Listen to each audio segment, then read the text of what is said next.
What's up, Fluffle Gang? Welcome back, and if you're new here, my name is Luffy, and welcome to my channel. Today we're talking about Blade Wolf and his fight for liberty. This video will have spoilers from Metal Gear Rising, the MGR Blade Wolf DLC, and Metal Gear Solid 4. Blade Wolf is such an interesting character. He's an AI programmed to be able to learn and make intelligent decisions on his own, and his AI is preoccupied with freedom and what it means to be free. From the get-go, Blade Wolf wishes for freedom and only fights because his directives demand him to. Today we're taking a look at Blade Wolf's beliefs and how he came to have them. That is, eliminate him. Blade Wolf's designed reason for being.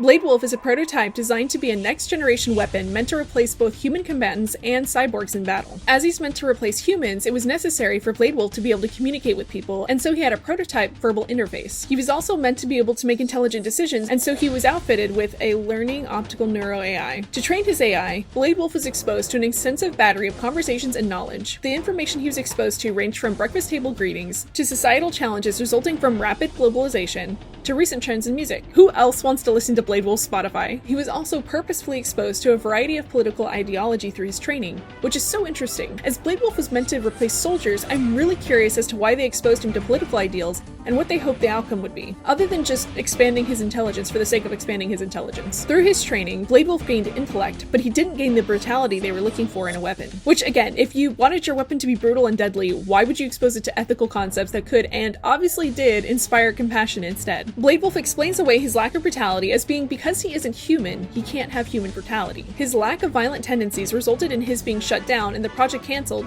though he was later reactivated by Desperado Enforcement LLC when they felt they had use for him. Desperado used Blade Wolf as the weapon he was intended to be and threatened to wipe his AI memory should he disobey them or fail. It's really interesting to me that memories being wiped is a recurring theme in media for robots. We just finished a playthrough of Stray, light spoiler warning for Stray, and one of the driving forces for the companion robot is its desire to regain its memories. As it regains its memories, it regains more of its personality back and a renewed commitment to getting outside. We meet robots throughout the game that have been erased, and it's devastating. Stray is hardly the first media that used robots get their memories erased if they disobey, though, obviously, since Blade Wolf faces the same threat. It makes me think about Jacob Geller's video about headshots. If you haven't seen it, and go watch it if you haven't, he talks about when the transition happened between people being shot in the heart in media to the head, and why that transition happened. We used to view the heart as the person, so when you wanted someone to be definitively dead in a way that mattered, you'd show them as being shot in the chest. But then we did more research into the brain and started to view the brain as the person, as that's where all of our thoughts and feelings really come from. When someone is shot in the head in media, it's an erasure of the person. They're definitely dead, and everything that made them is erased. So it's interesting to me that humans think a robot's greatest fear is not being shut off or killed, but to be erased. Because he was always talking about memes, and I guess erasure is probably one of his biggest fears too,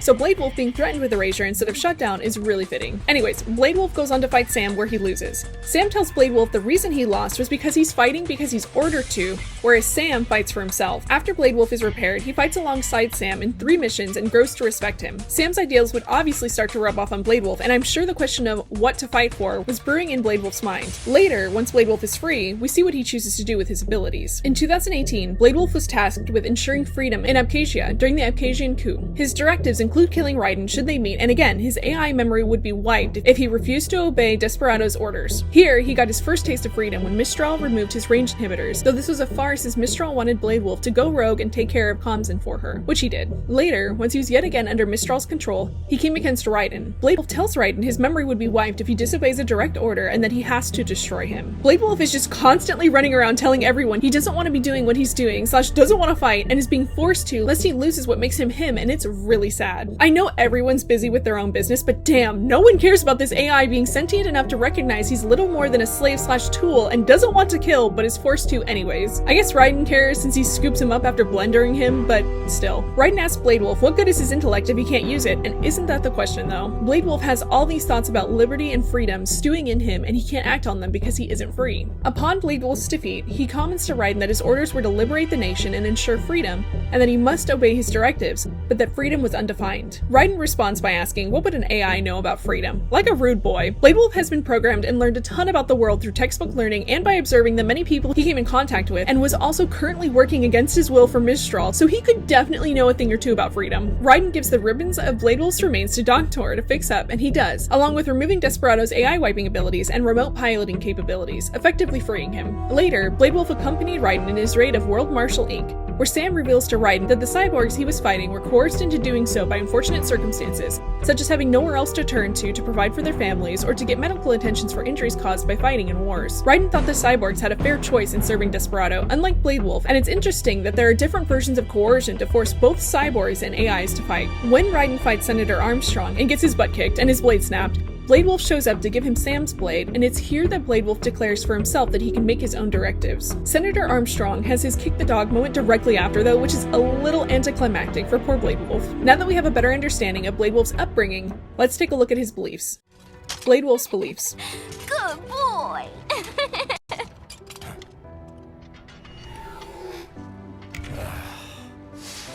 From the beginning, Blade Wolf questions the need to fight and kill. He himself is resistant to do it, and he often warns the person he's fighting that he doesn't want to fight and is being forced to, lest his memories be erased. He asks Raiden and Sam if they really need to fight when they face each other during their final showdown. After Sam's defeat, Blade Wolf again questions if their fight was necessary. He states human conflict stems from opposing ideals and societal norms, and that he wasn't programmed with those guidelines. It's interesting to think what view Blade Wolf must have had of people.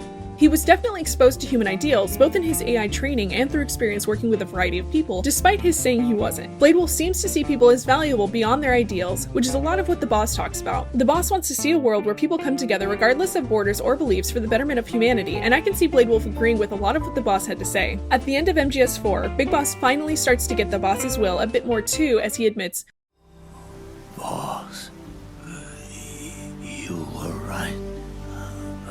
It's not about changing the world. It's about doing our best to leave the world the way it is.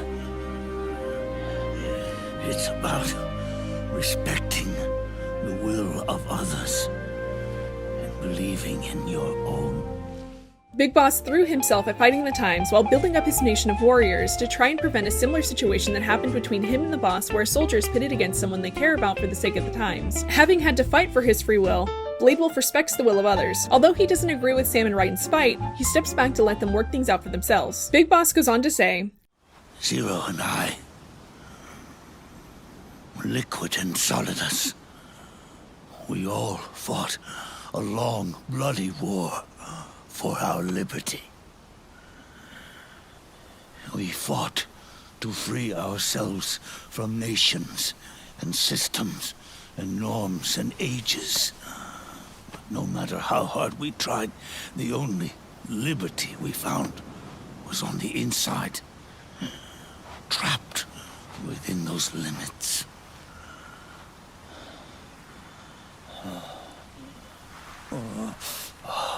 The boss and I may have chosen different paths, but in the end, we were both trapped inside the same cage. Liberty.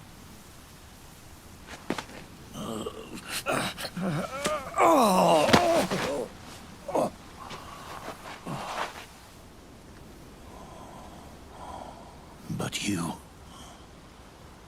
have been given freedom. Freedom to be outside.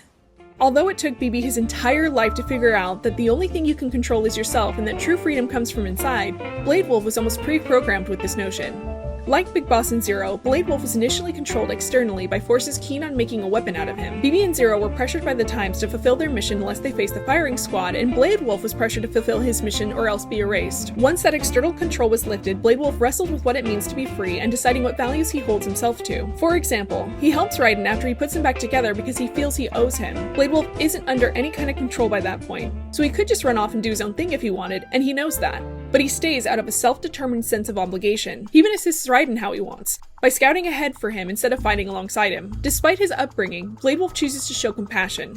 He's openly concerned for Raiden when Jack the Ripper returns, and feels compassionately for both Sam and Raiden when they come into conflict and would prefer they didn't fight. Though he wasn't built for compassion, he learned it through his own experiences despite it being actively discouraged by his training. In Blade Wolf's DLC, we get a peek at prior missions he's carried out, and his scores average as C's and D's, and Mistral remarks that Blade Wolf's kill count is disappointing. Lastly, Big Boss says, "You are nobody's tool now. No one's toy. You are no longer a prisoner of fate. You are no longer a seed of war. Oh, it's time for you to see the outside world with your own eyes. Your body and your soul are your own. Live for yourself. Big Boss could have been talking to Blade Wolf at this point. Blade Wolf liberates himself from the oppressive expectation of being just a weapon, and goes on to live a life as something more than just a tool for others. He helps Raiden as he pleases, and stays with Sunny as her companion. Blade Wolf is a shockingly thoughtful character that comes closer to understanding the boss's will than her disciple, Big Boss.